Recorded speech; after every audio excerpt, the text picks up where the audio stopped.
Ask the Messengers, the program that deals with substance abuse, real people telling real stories. Where there is addiction, there is a chance for recovery. We're trying to help save lives on Ask the Messengers. Self, I'm tired and I surrender. No more. Devil, you can't have my life. Crack cocaine, you can't have my life. Alcohol, you no longer control me. There's hope in recovery. There's really hope in God. Today on Ask the Messengers. We are continuing Celebrate Recovery. September is Recovery Awareness Month. It is National Recovery Month. And you have seen footage from our coverage from the Belle Isle Walk. You've seen footage from our Detroit Recovery Project's Prayer Breakfast. And you will hear more from real people sharing real stories right here on Ask the Messengers TV show. So, tell us your name. My name is John E. And what's your clean date? It is 7/28 of this year. So let's talk about 7/28 of this year. What made you enough is enough, I'm done? How'd you go from addiction to standing right here in recovery? Because I knew that if I didn't make that decision, that I'd probably end up dead. And it could be 6 months from now, 6 days from now, 6 years from now, but it was not going to end well for me. Really, I found my way to addiction almost 17 years ago. I lost my life to alcohol poisoning, was in a coma almost 6 months, 2.5 years of rehabilitation, learned how to walk, talk, remember who I was, and I got into the program, and it seemed to work for me kept me sober for almost 17 years. I lost last year being sober for the 17 years. I lost 3 brothers. And I got divorced when I got sober the first time, was a single father, took custody of my son. My son, during the COVID kicked in, he got married, moved out, and I was at home alone, secluded myself, didn't like Zoom meetings. All meetings were shut down, and I decided to go out and pick up a drink. And it lasted for about 4 months, non-stop again, and I got smart and went back and got help. All right, what's your clean date? June 1st, 2021. And what was your drug of choice? Crack cocaine and alcohol. So tell me, how did you go from addiction to recovery now? I just finally, at the 40 treatment centers, finally came to grip that I wanted to surrender. Just got tired of the lifestyle, abandoned my kids and my family. So here we are at the Battle of the Bands with our longtime friend, partner, supporter forever. She supports us, we support her. Without further ado, allow me to introduce. No, just kidding. Brenda, what? We're high five, like dap, high five. Post-COVID, we're still in COVID, but we're out of COVID. How you doing? I'm doing great. We're doing good out here. This is our 4th annual Battle of the Bands, and we're in Roseville now since we have a resource center here in Roseville, and we are just working to get out to the community and let people know. We're bringing the community together with the recovering person as well as AOT, which is serious mental illness. So we have a new program with that. So we have a lot of events. We want people to come out and enjoy, and not just the recovery community. We want everyone to get together, meet together. So now we went through COVID. Tell me, what did Live-Rite do to stay afloat? What did you have to do? What kind of adjustments did you have to make to keep it going? So with Live-Rite, we ended up having all of our heat ducts, everything cleaned, and we put HEPA purifiers in. We put digital thermometers at every door. We wore gloves, masks. Everybody that came in, we sprayed. We have 24-hour maids and janitorial services, and same with the houses. I mean, basically, we didn't shut down. We kept the food going. We deliver food now to people's homes, especially if they're elderly and they can't get out, or children. So we delivered, and we just kept going. So people who have never seen you on the show, which I can't believe they haven't, but in case they haven't, let people know how they can become part of your program if they need help. Okay, if they need help, they can call 586-217-5899, or they can go to our website, which is www.liveritestructuredcorp.com, and that's Live-Rite, Liverite.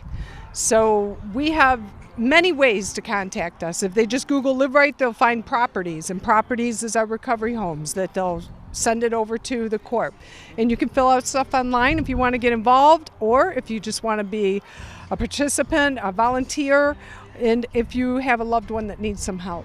And I was going to ask you, can you also share with the viewing audience what type of support, like what type of people come through Live Right? Is it one type of addiction? Is it what do you deal with?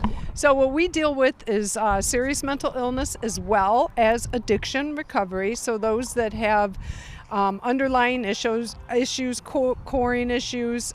We also help the families of those individuals. So it's not just about them. The families need recovery too. So we have programs for family coaching, peer coaching. We have grief and loss, and we have family groups, as well as every meeting you can think of for recovery. We got music didactics, we have yoga, we have trauma-informed yoga, we have women's yoga, we have men's yoga, we have a wellness clinic that's new and it's during the day, so we have AccuDetox, as well as the library, the gyms here. They need food or clothing, we have it. You just need some help getting your ID, we can do that. One-stop shop. You kind of like have a little bit for everybody, right? Right. Well, we don't want to lose them. When they walk in that door, we want to be able to say, hey, we're helping you, and you don't want to walk away and go the wrong way on the bus. What is your clean day? July 5th, 2016. And what was your drug of choice? Crack cocaine. So tell me a little bit about your journey from addiction to now recovery. Well, I had come to a point where I was just asking myself, why does this keep happening? I had spent many times going in and out of treatment centers, and I'd go in, I'd be clean for maybe 90 days, had it together, knew what I was doing, but I always found myself going back. And it came to a point, I was involved in a lot of political activism, and I had come back from Philadelphia from just a bad experience. Everything went wrong, and I came back and I said, I didn't want to go stay at my mom's, and I didn't want to go stay at my friends, because I knew if I went back and stayed with some of my friends or at my mom's house, it would be a toxic environment. I needed some time alone, and I needed some time to think. And I was just sitting there asking myself, just praying to God, why do I keep falling down? Why does this keep happening? And I was tired of falling down, and I just knew there was something else for me. Well, that's when I ran into a gentleman, and he come in with the crew top cut church guy, and I looked at him. I said, "Oh boy, here comes this guy coming talk to me about God. Here we go. Can't have that." Yeah. So anyway, he sat down, he talked to me, but he listened to me, and I listened to him a little bit, and a few weeks of talking to him and this and that, and I was reading in the Bible, because I always, one of the reasons I was involved in activism was because I cared so much about the world, about my country, and I wanted to leave something behind. And I felt at that moment that I'm willing to die for this country, but nobody would be willing to die for me. I was thinking at that very moment.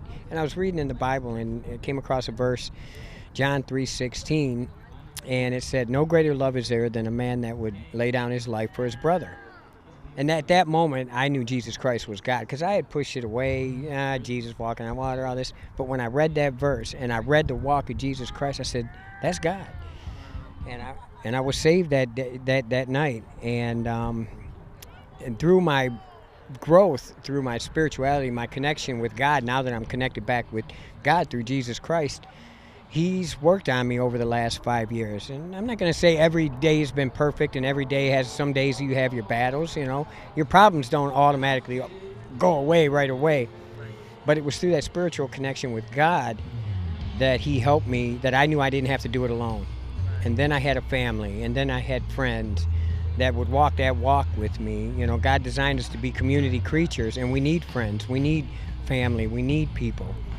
And ever since then, I haven't had to turn back.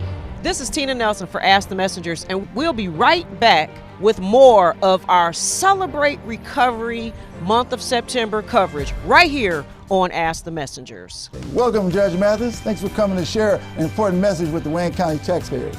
Well, thank you for allowing me to help. Most of my life I was a resident of Wayne County, and so I'm here to help because Treasurer Shabri wants to work with Wayne County homeowners to keep families in their homes and prevent foreclosure. If you're having trouble making your property tax payments, let us know. We have many resources to help. Already in the payment plan? It's important you stay in good standing. Making property tax payments is now easier than ever. We have placed payment kiosks in community centers across the county. We've also added kiosks in our offices. Contact us at 313-224-5990 or email us at taxinfo@waynecounty.com. And remember, stay safe, save time, make your appointments and payments online.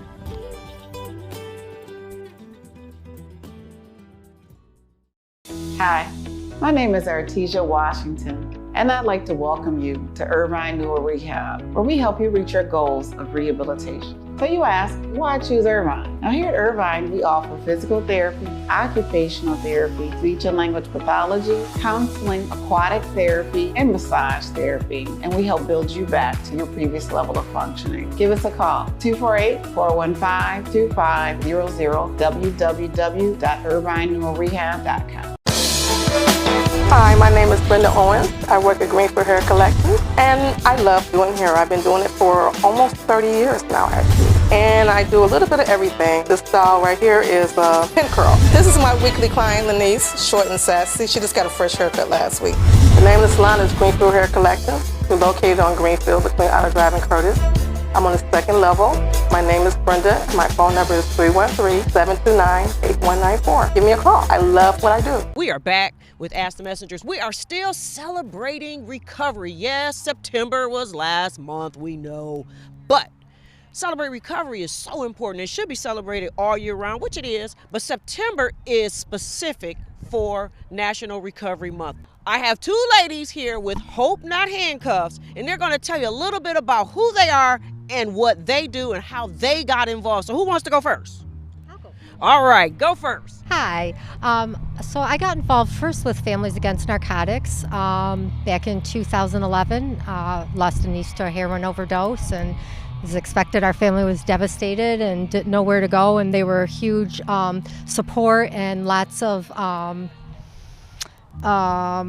information as to where to get help and treatment. And then about 6 years ago, they had a spin-off, Hope Not Handcuffs, and what that is anybody who is seeking to get recovery can go to a participating police station. Most in southeastern Michigan participate. They call a volunteer, which is me and Vicky, and we come meet you at the police station, and within 24 hours we usually get you into treatment.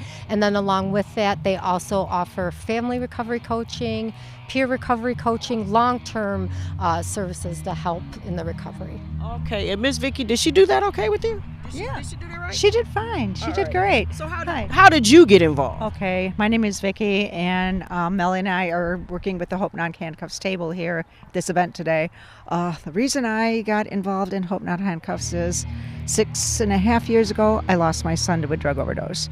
And devastated, that telling myself, not my son, I was a mess. I started going to the fan meetings, and if I weren't for the fan meetings, I don't know where I'd be today, to be honest with you. I started going to the fan meetings, and then they opened up the program of Hope Not Handcuffs, which Melanie described well, what we do, and I got certified to become an angel and try to help other kids and individuals with addiction problems and try to get them on the right path, and that's what our mission is about. Now, you said something very important. I want you to look into that camera right now, and I want you to speak to a mom who may be finding herself in a position like how you kind of feel right now. Don't ever say, not my child. That's it in a nutshell. Don't ever say that. I would have never suspected my kid to happen what happened to him. Don't ever say that. Don't ever think it. And now you're working in service work as a mom. So what is... I'm a nurse too, and I have two other children, and everybody's good now, but we still have that big void in our lives, and it's never going to go away. Never does. Thank you. And your cousin, let's talk about this. So now you're working with Hope Not Handcuffs. So I want you to speak to a family member, to people out there who are losing cousins, aunts, uncles. How do you handle life as well? And speak to somebody going through what you're going through right now. I would say first thing is to get to Families Against Narcotics, because after losing my niece, literally has saved two of my daughters have struggled with addiction. And the number one advice I have for someone who has a loved one struggling with addiction is set loving boundaries. That's the number one advice I would have for anybody, is to set loving boundaries. Keep loving them, but you got to set boundaries, and yeah, that would be my advice. Information about Hope Knock Handcuffs is right there on the screen for you. Get involved, because guess what? These ladies are waiting on you. Maybe not these two exactly, but they'll be there waiting on you. She's still on the pain meds from her fall. She won't even talk to us anymore. She spends most of the day up in her room. And when she does come downstairs, she just wants to sleep. I don't know, I'm just really scared, you know? I'm scared she could be addicted.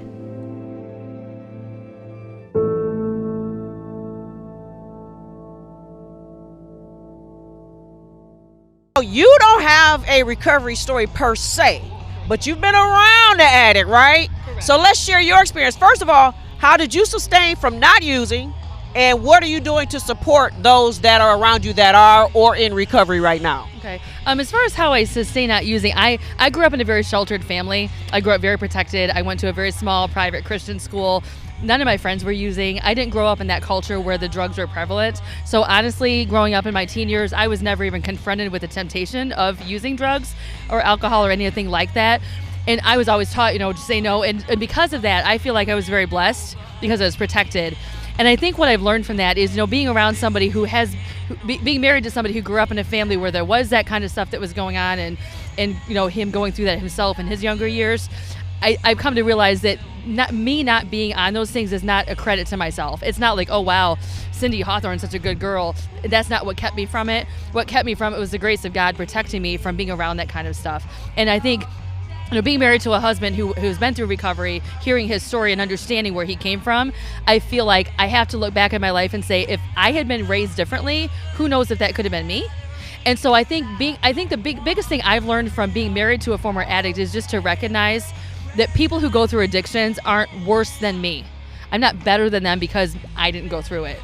It's more, I was given a gift of not being put through that. And so my responsibility now is to share that gift with others and try to have compassion for people who are in addiction, rather than judging them and putting them down and saying there must be something wrong with them. You have a story that you would like to share as to how you chose to stay sober and stay away from drugs and alcohol throughout your life. How'd you do that? I'm a believer of God. I grew up in a parochial school, and I very much have seen things around me with friends when I was younger, family members that I didn't want to be part of. I didn't want to be like them. And I seen how much it hurt people, and it was affecting, us when I was little. So I stayed true to myself, my beliefs, my morals, my values. I think it's really important. We are only given one life. We're only given one body. And I honestly believe that's important. And I value what I was given and my gifts that God gave me. I want you to look directly into that camera. And I want you to talk to another wife, another significant other who's probably in the same shoes as you, not knowing, should I go, should I stay? Give that significant other some hope. If you're out there and you're the spouse of somebody who's having a problem with an addiction, I would just encourage you to recognize that what's going on with the addiction is deeper than the addiction. I would encourage you to recognize that what's going on with the addiction is not you. You didn't cause it. And because you didn't cause it, you also can't fix it. But I would also ask you to try your best to put yourself in the position of that spouse and recognize that something led to that addiction. Addictions don't happen by themselves. Addictions happen because of inner pain that people are dealing with, that they need help with. It's not your responsibility as a spouse to fix it. Take that load off of yourself, but also understand that your spouse needs your love, your compassion, and your empathy, because the only way to heal from their addiction is going to be to heal whatever's going on inside of them. The grace of God is big enough to help them overcome it, and the grace of God is big enough to help you get through it too. I would also encourage you, if you are married to a spouse who has an addiction, get help for yourself too, because it's painful for both people. Your spouse that has the addiction is going through pain. He doesn't need to be judged. He doesn't need to be criticized for it. But at the same time, you also don't need to be a doormat. You need to allow yourself and give yourself the opportunity to reach out to somebody and get some help for yourself to deal with the emotional trauma that you may be going through as well. I would say every single person on this planet is made in the image of God for the purposes of God, and that includes you, and that includes your spouse, your significant other, your child, your parent, whoever it may be. Don't give up on them. There is nobody who is a hopeless cause. If that person is still alive and breathing on this earth, they have a purpose. That purpose comes from God. It's bigger than me. It's bigger than you. It's bigger than them. And if you will have the patience and the faith to continue believing, no matter what it takes, continue believing that that person has a future that is better because of the grace of God, hang in there, stand by them, but get help for yourself too. If you can look on that camera, and I want you to talk to an addict who's taking their friends through something right now, what would you say to them to give them some hope so that they can be like you as well? Honestly, I would just say that people care and they love you. It might be a stranger. It might be something, you might have gone through something bad, but there is nothing in this world that is something to take on a path that's going to be harming to your body and to your life and into your family. And if anything, I would just say God gave you one life and you're loved on this earth, and just fight. Be who you are, the best that you can, and if you can't, seek help. This is Tina for Ask the Messengers. We'll be right back with more of our Celebrate Recovery coverage on Ask the Messengers. If you or someone you know is battling with any type of cancer, you need to read the book by Laverne Moore Slaughter, God Encounters Are Real. In her book, she tells how through prayer and faith, God healed her and set her free from stomach cancer. For more information and to get your copy, visit www.encountersarereal.net. I'm Wayne County Treasurer Eric Sabri, encouraging all taxpayers to please take advantage of the several payment options available. If you have to visit our office in person, you must make an appointment by going to treasurer.waynecounty.com. It only takes a few minutes. Facial covering or mask is required and social distancing is observed. You can also email our office at taxinfo@waynecounty.com or call us at 313-224-5990. Opioid dependence can happen after just 5 days. Know the truth, spread the truth.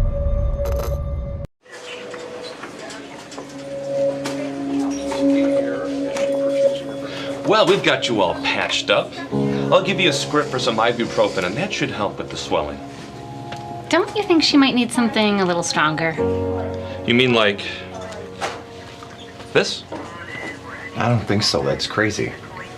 Do you know that most prescription painkillers like Vicodin and Oxycontin are opiates, and they work just the same as heroin? And if not used sparingly, can lead to heroin addiction. You know what? She's tough. We're just gonna stick to the ibuprofen. Sounds good.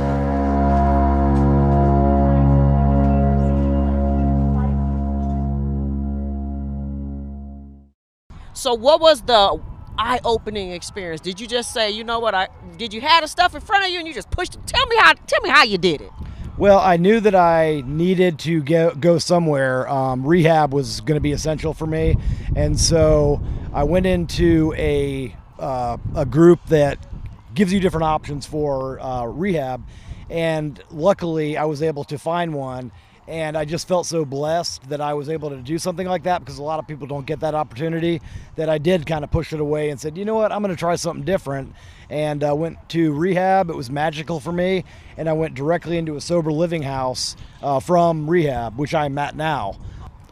So what are you going to do this time to make sure you don't go back out there again? Well, once you're out there and I'm speaking for myself, being sober for 17 years and stuff, I loved it. Things came back to me. Everything, my life was going good, everything. And when I went out this time, everything that 17 years that came back to me, I lost in almost 4 months. And learned my lesson again. I can't drink. Even 17 years later, I pick up a drink, I can't stop. So I'm in the program now, back in the program at Live-Rite, and Brenda, the owner of the place, manager, she knows my story and stuff, and she's offered me opportunities. I work for her now. I drive the van, pick up people for meetings, AOTs, and stuff like that. I manage one of her houses and stuff, so things are back again, and I love this life. Hi, my name is Derek for the Ask the Messenger TV show, and we'd just like to say a couple of words to our viewers. If you're someone right now who's dealing with drug addiction or substance abuse of any kind, I just want to share something with you. Listen, people, this is all the life that you got here on earth.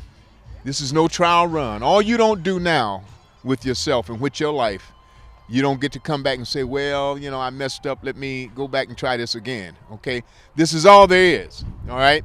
I have lost my father while I was still in my addiction years ago. And, you know, it's something I'll have to live with the rest of my life. You know, my mother just passed recently back in January of 2021.